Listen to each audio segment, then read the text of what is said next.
Hello everyone. Today's topic will be on angular momentum conservation. So you'll recall that our angular momentum formula is given by Grant. Off to a good start. You recall that our angular momentum formula is you sum up all the torques as a vector around the same axis and you get the time derivative of the angular momentum, which is capital L, about the same axis. And to be clear, this is the total angular momentum. Angular momentum conservation says our usual conservation principle, are there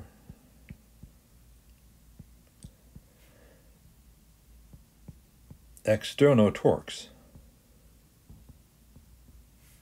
Because what an external torque does is an external torque changes the angular momentum.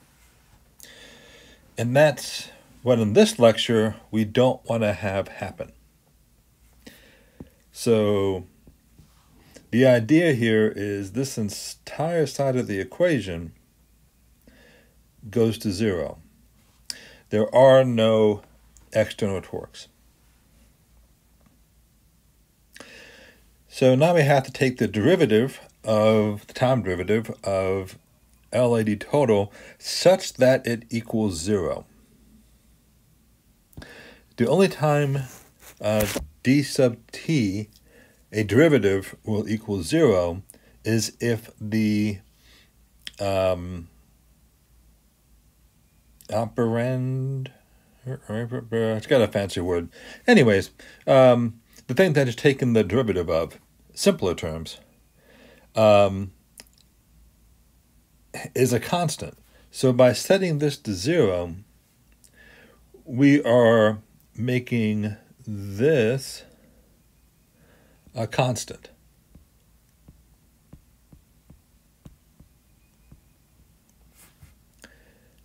In other words, zero is equal to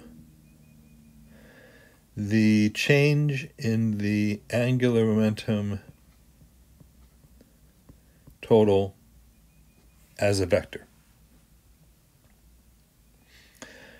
So this looks a lot like linear momentum conservation, where as long as we didn't have any impulse, we were in good shape.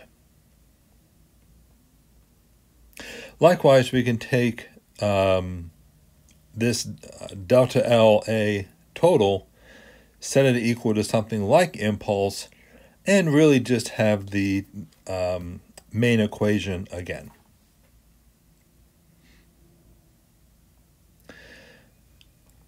So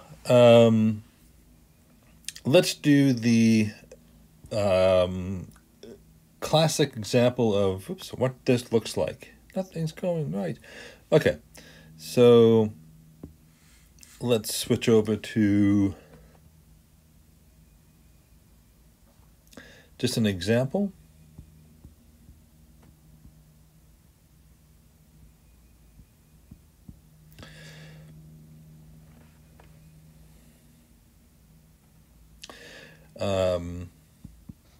And you're all engineers, so let's talk about locomotives.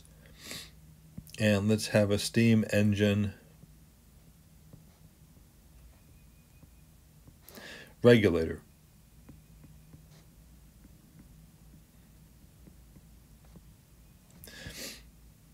What a steam engine regulator looks like is you've got a shaft that is ultimately going to be connected to the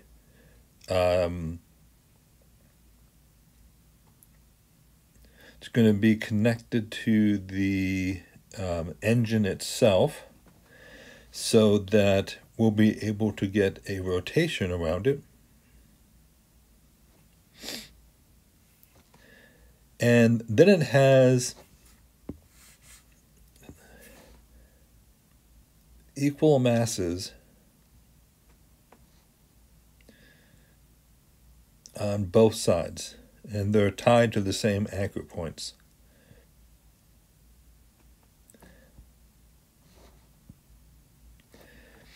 And the idea is, as the boiler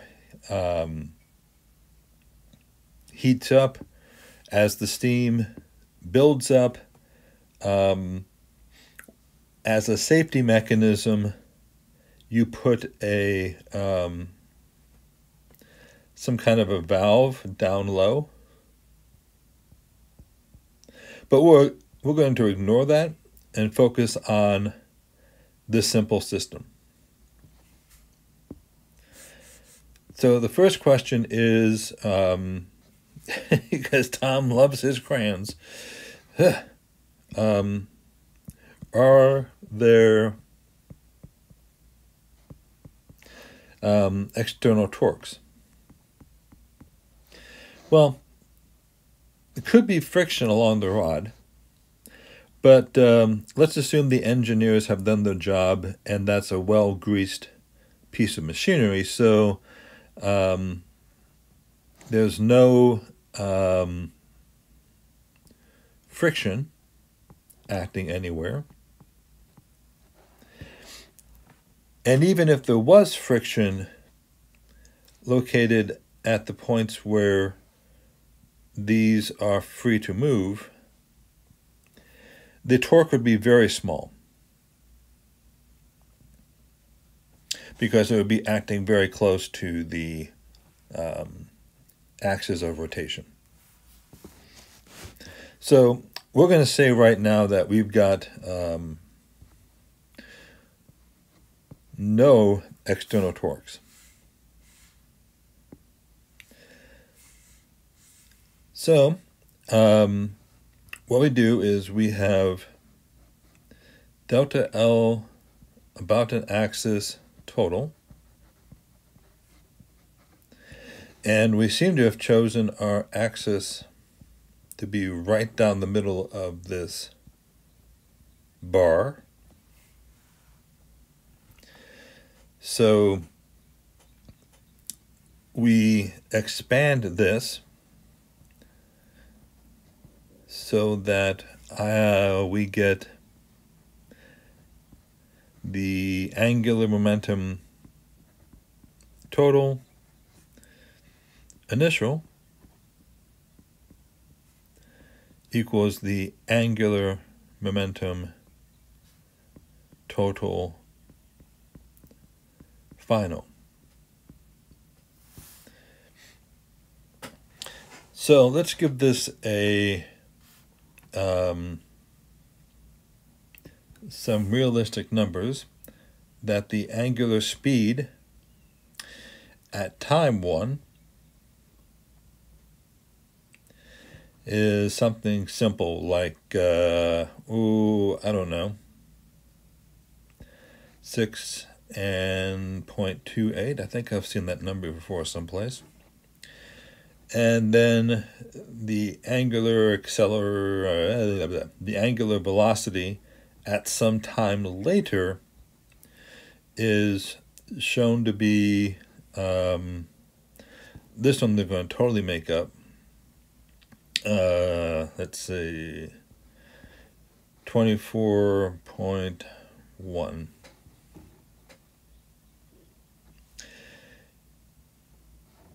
We know, as we prepare this problem, I'm just setting up the problem now, that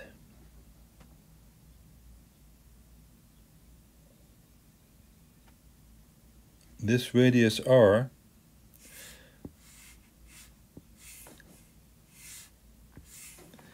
so r at time 1 is equal to 0.33 centimeters. Meters. And just so we're clear, let me break out my crayon in green. that this is all given information. So all this came out of the problem.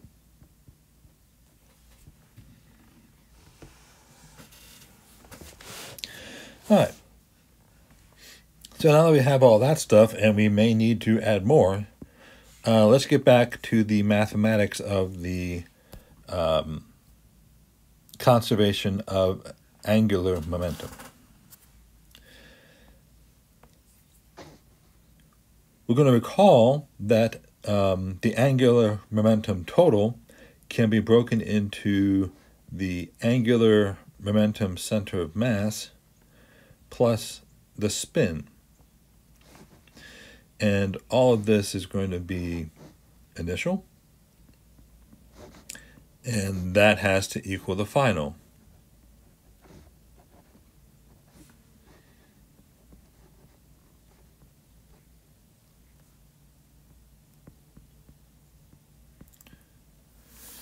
Okay. So the L center of mass for our governor is going to equal 0 because we can put the axis, which we did, at the center of mass of the system, which we did. So that makes R equal to 0, so R cross P is 0, and that's going to be true in both cases here. We'll do some examples where that's not necessarily true later this week. So ultimately what I'm winding up with is the spin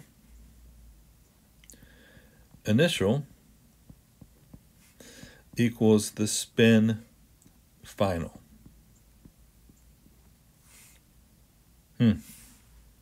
So let's find the radius at T2. We might just want to have that question.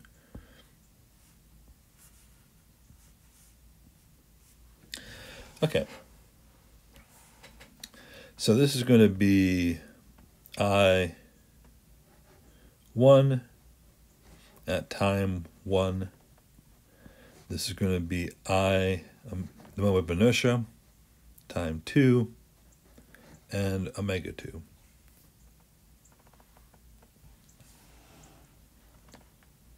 The moment of inertia, we should spend a moment and do a quick recap on that. So if we have a mass that is spinning around our post,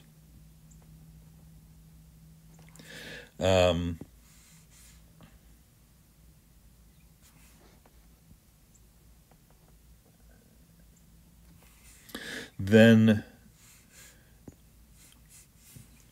the distance from the post to the center of mass is R. And each of these are L. So we have plenty of symmetry here.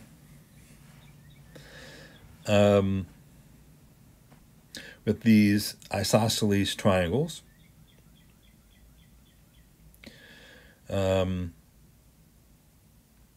And the length is going to be constant.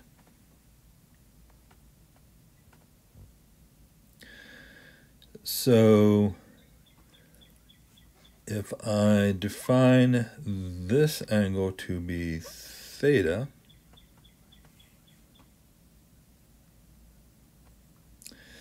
then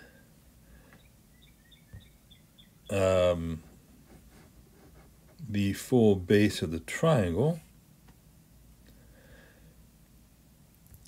So let's see. So we're going to wind up with R is the cosine of L and theta.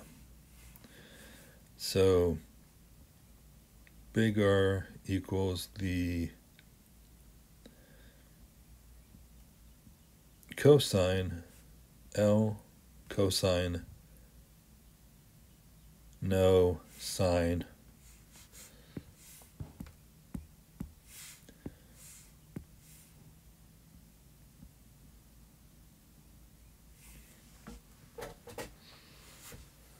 and for our purposes that theta might be good enough because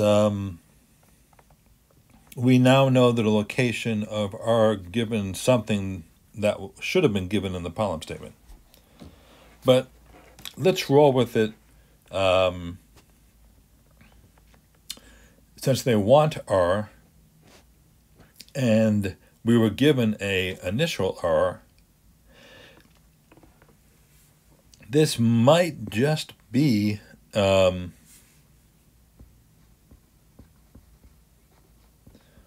overkill, but we'll find out as we move along. So I is going to be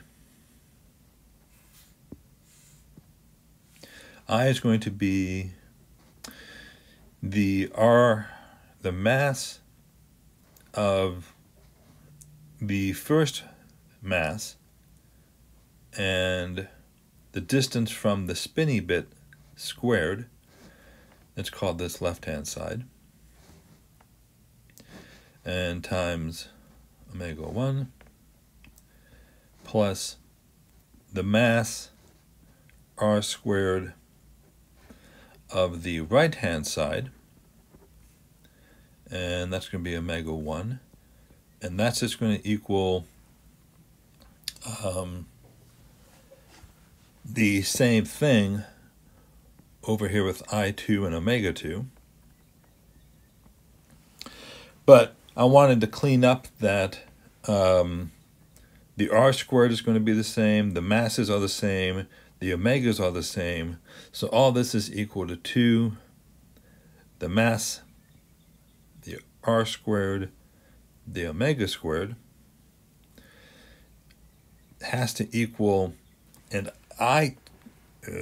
omega squared? Where'd that come from? I think I was getting squared away. Okay, think about that. Squared away, it's actually a pun. So we go back to what's going to happen with the final case, and we're still going to have the two masses rotating at R2 and omega 2. Since the masses don't change in the system, these go away. And we are left with this expression. We're looking for this one. So let's divide through by omega 2. So R1 squared is going to be omega 1 divided by omega 2. And that's going to equal R2 squared, which is what we are looking for. Plug in our values. And R at time 1 squared, this was 0.33 meters. Omega 1 came in as 6.28. Omega at time 2 came in at 24.1. I'll pause and I will ask you, what is the unit of omega, the angular speed?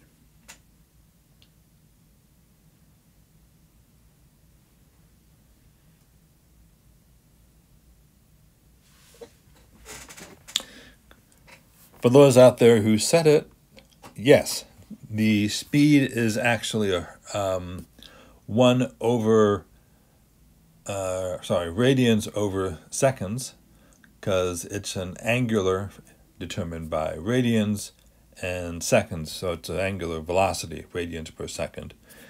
Doesn't matter entirely because those units are going to cancel out, but someday we might be solving for omega, and that's also why I didn't put any values for the omega units when I was up here defining units.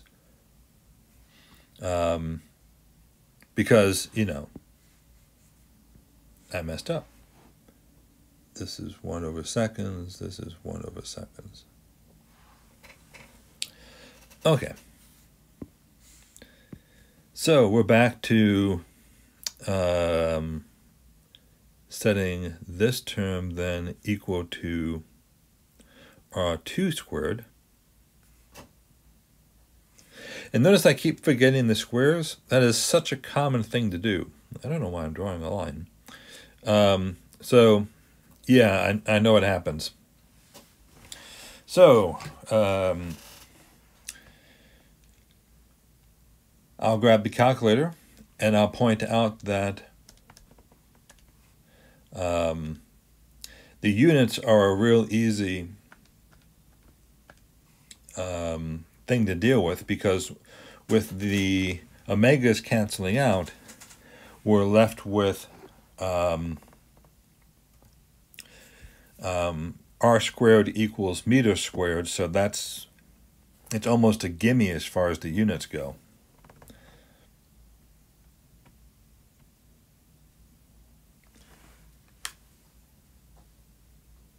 Where was I? 6.28 divided by 24.1.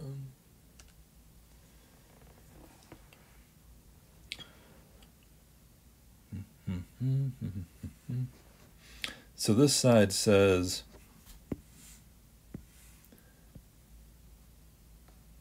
2.84 10 to the minus 2 is equal to R2 squared. And R2 by itself then, which is what we're looking for, is just going to be the square root of that answer, which is going to be 0.168 meters. Maybe too many digits. Okay. So, there's a lesson to be drawn from this equation, the one before we started plugging in numbers. And that lesson says that omega 1 over omega 2 is going to be small.